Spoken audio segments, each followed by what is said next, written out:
तुमने मुझसे पूछा था कि क्या सत्ता सभी को भ्रष्ट बना देती है।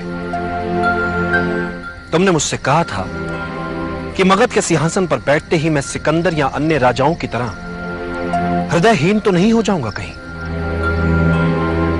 तो आज मैं कह सकता हूं चंद्रगुप्त, नियति ने तुम्हारा भविष्य अन्य राजाओं से भिन्न लिखा है और यह बात पूरी यात्रा में सिद्ध भी हो चुकी है और कारण उद्यम में ही छिपा है। तुम्हारा जन्म अन्य राजाओं या सिकंदर की तरह नहीं हुआ, जिन्हें बचपन से ही मात्र सुविधाएं मिली हों, जिन्हें हर पल विजय युद्धों और बड़े बड़े सम्राटों की कहानियां सुनने को मिली हों।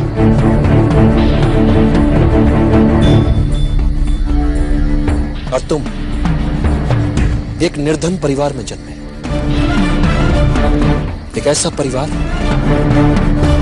जो कुचला गया, जिसने सदा सहा ही सहा, दुख अपमान यातना सब कुछ सहा। और चंद्रगुप्त, जिसे ये सब कुछ याद रह जाता है, अपनों का दुख, अपनों की यातना, अपनों की असहायता, अपनों की निर्धनता, तो चाहे वो कितने ही बड़े सिंहासन पर क्यों ना बैठ जाए, अपनी जनता के प्रति कभी हृदयहीन नहीं होता। वो राजा कभी अमानवीय नहीं होता। वो राजा अपनी सत्ता के मद से कभी भ्रष्ट नहीं होता, क्योंकि जिसने निर्धनता भोग ली, देख ली,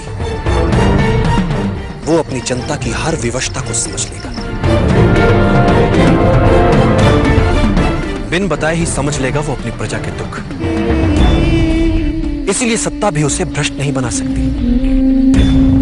फिर वो अपनी निजी महत्वाकांक्षाओं को पूरा करने के लिए नहीं जिएगा, वरन अपनी सत्ता और शक्ति का उपयोग अपने जैसे गरीबों के जीवन बदलने के लिए करता है। साधारण जन के लिए असाधारण दुनिया का निर्माण करने के सपने देखता है, क्योंकि उसके मन में गरीबों के लिए दर्द होता है।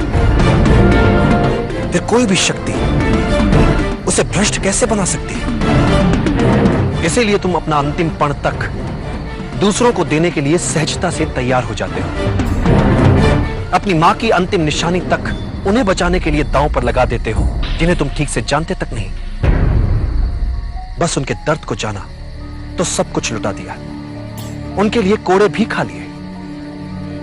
चंद्रगुप्त, तुम दूसरे राजाओं की तरह भ्रष्ट हो ही नहीं सकते।